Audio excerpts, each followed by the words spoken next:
गणेश जी कह रहे भगवान शिव जी से, उसने मुझे नहीं दिया। अब गणेश जी को गुस्सा आया। गणेश जी ने कहा पिताजी से, बासी रोटी का लड्डू है और नाटक कितना कर रही है। मोतीचूर का होता तो बात दूसरी थी।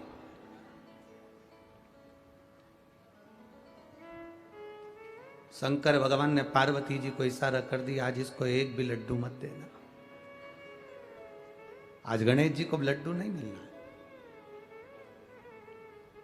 मां के पास में श्री गणेश जी महाराज पहुंच कर कहते हैं, मां भूख लगी है, मोदक देना, लड्डू देना।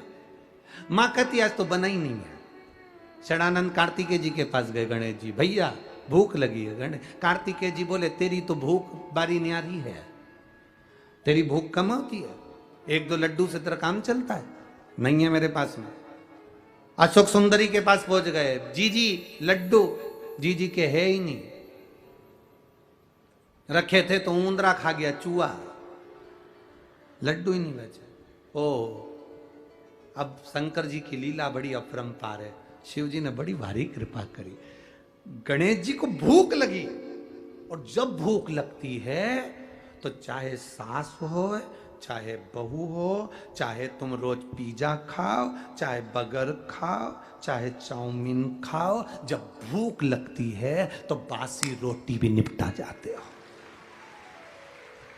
भूख लगने पर है, भूख लगी तो बासी रोटी। अब गणेश जी को याद आया, रात्रि का समय, मध्य रात्रि हो रही है, लड़की बेटी गणेश को पुकार रही है, मेरा गणेश आएगा, 2 लड्डू उसका, आधा पानी उसका, आधा लड्डू मेरा और आधा पानी मेरा। बस गणेश जी को याद आ गया, इतनी रात्रि को मंदिर भी बंद पड़े, कौन भोग लगाएगा, क्या करूं। एक ही बेटी है जो आधी रात को भी मुझे बुला रही है, आधी रात को।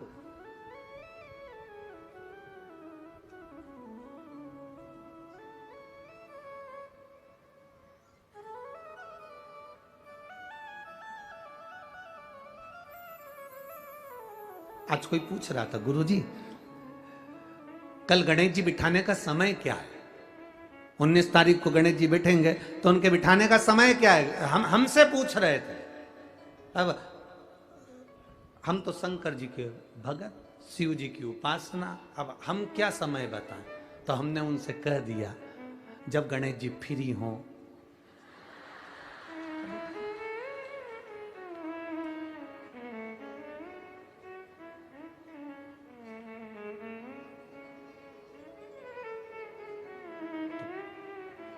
तो उन्होंने पूछा गणेश जी फ्री कब रहते हैं?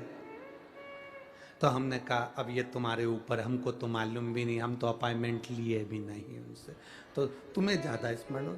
तो किन आप शंकर जी की कथा करते हो, आपको नहीं मालूम कि गणेश जी कब फ्री रहते हैं? हमने कहा गणेश जी फ्री रहने का केवल एक समय होता है, एक टाइम होता है, एक पल होता है, एक घड़ी होती है कि गणेश जी महाराज हमारे घर में आ गए।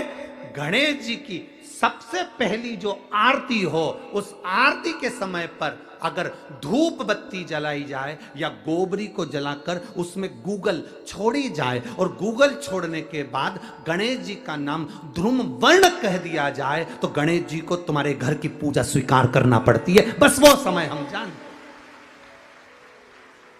हम तो बस उतना जानते हैं कि शिव महापुराण में लिखा और मुद्गल पुराण में लिखा, गणेश पुराण में लिखा, गणेश जी का एक नाम होता है ध्रुम वर्ण। क्या नाम है? ध्रुम वर्ण गणेश जी का एक नाम होता है। जब हम धूप जलाकर और धूप लगाने के बाद में गणेश जी की सबसे पहली आरती करने के पहले, अगर हम सबसे पहली आरती गणेश जी की कर रहे हो, अपने घर में स्थापना कर रहे हो, बिठा रहे हो, और तुम चाहते हो कि गणेश जी मेरे घर में आके मेरी पूजा को स्वीकार करें और जो मांगू मेरा गणेश मुझे दे 10 दिन के अंदर, तो पहला नाम लेकर पुकार लेना, ध्रुम वर्ण विनायक बैठो, बस काम हो गया। वो फ्री होकर आता है, वो बैठता है अलमस्तता में बैठता। अब वो हमसे पूछे समय क्या है? हमने कहा देखो हमारे को तो मालूम नहीं, बस इतना जरूर जानते हैं कि ध्रुम वर्ण नाम के मेरे विनायक, जो जिनके शरीर से भक्तों के ताप मिटाने के लिए अग्नि तेज निकलता रहता है, जिनके शरीर से धुएं की भांति अग्नि प्रकट होती रहती है। अग्नि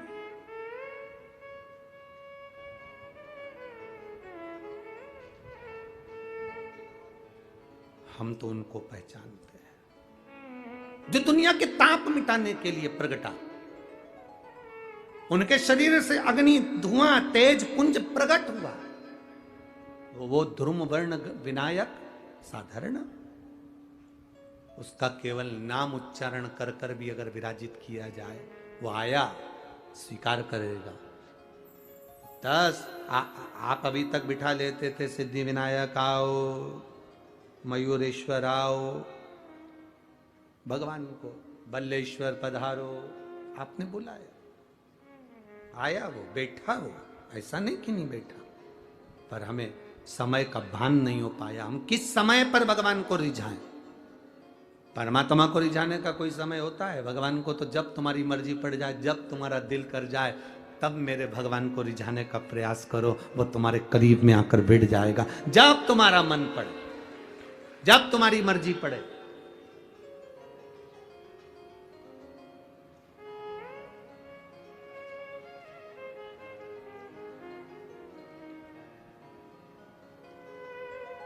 शिव महापुराण की कथा कहती है,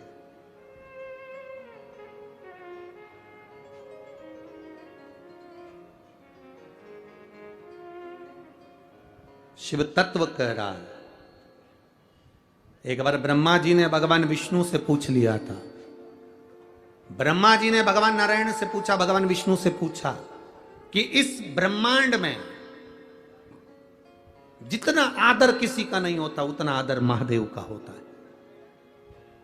और महादेव तो स्वयं मौन रहकर रहते हैं, समाधि में तप साधना में डूबे रहते हैं, इसके बाद भी लोग उनका इतना आदर क्यों करते, इतना सम्मान क्यों करते?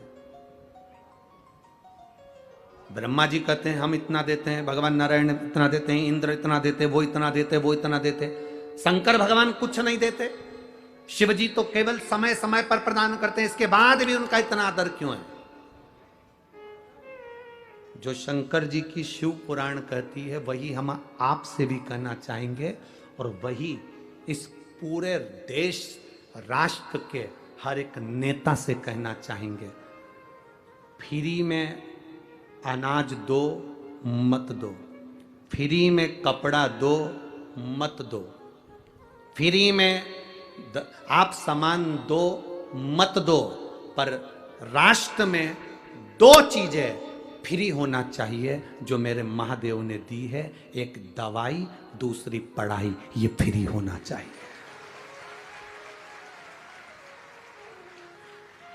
खाना फ्री दोगे कि नहीं दोगे उससे मतलब नहीं है, कपड़ा फ्री दोगे कि नहीं दोगे मतलब नहीं है। जितने राष्ट्र के राजनेता हैं, और ये शब्द पुणे की इस धरा से केंद्र तक पहुंचना चाहिए कि खाना फ्री मिले चाहे ना मिले, कपड़ा फ्री मिले चाहे ना मिले, पर दवाई और पढ़ाई ये तो फ्री होना चाहिए। कई लोग तड़प तड़प कर मर जाते हैं और उनको अच्छा हॉस्पिटल और उनको अच्छी दवा नहीं मिल पाती है। गरीबड़ा तड़पता रहता है।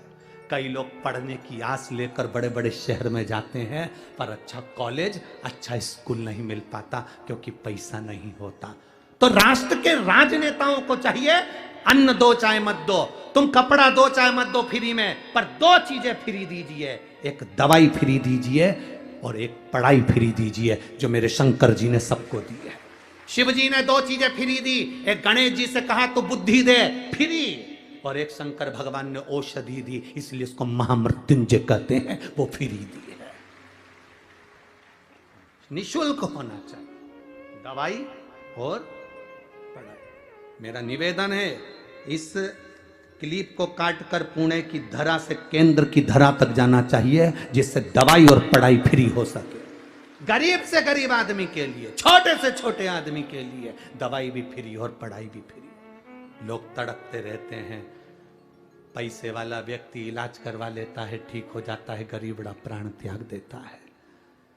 पैसे वाले व्यक्ति के बच्चे अच्छे कॉलेज में पहुंच जाते हैं, गरीबड़े के लिए कॉलेज नहीं मिल पाता, स्कूल नहीं मिल पाता, पैसा नहीं है। उसको बहुत पढ़ना है, बहुत अच्छा लड़का है, बहुत अच्छी बेटी है, बहुत अच्छे नंबर ला सकती है, पर कोई एजुकेशन क्यों आगे बढ़ाने वाला नहीं मिल रहा। शंकर जी जैसी बुद्धि रखना। शिव जी ने मोदक रोक दिया, पार्वती को इशारा करा मत दे खाने को, इसको लड्डू मत देना। गणेश जी को याद आया जाना है, पहुंच गए। आज सूंड रखकर भी गए हैं और पूरा स्वरूप रखकर गए, और मेरे गणेश जी महाराज सिद्धि विनायक बनकर लड़की के सामने पहुंचे। सिद्धि विनायक। सिद्धि विनायक का मतलब क्या होता है? उस असली मतलब को समझना हमें। सिद्धि विनायक का मतलब क्या है? सिद्धि विनायक क्या होता है? केवल नाम से सिद्धि विनायक हो गए, या उनके पास में सिद्धि थी, बुद्धि थी, रिद्धि थी, ये सब सिद्धि विनायक के लक्षण है? या गणेश जी के हाथ में लड्डू रखा तो सिद्धि विनायक है, कमल पुष्प पकड़े हैं तो सिद्धि विनायक है, मस्तक पर मुकुट रखा है तो सिद्धि विनायक है, या मुंबई में बैठे तो सिद्धि विनायक है, या पुणे की धरा पर बैठे तो सिद्धि विनायक है, आगरा में बैठे तो सिद्धि विनायक है? वो सिद्धि विनायक का मतलब नहीं। सिद्धि विनायक का मतलब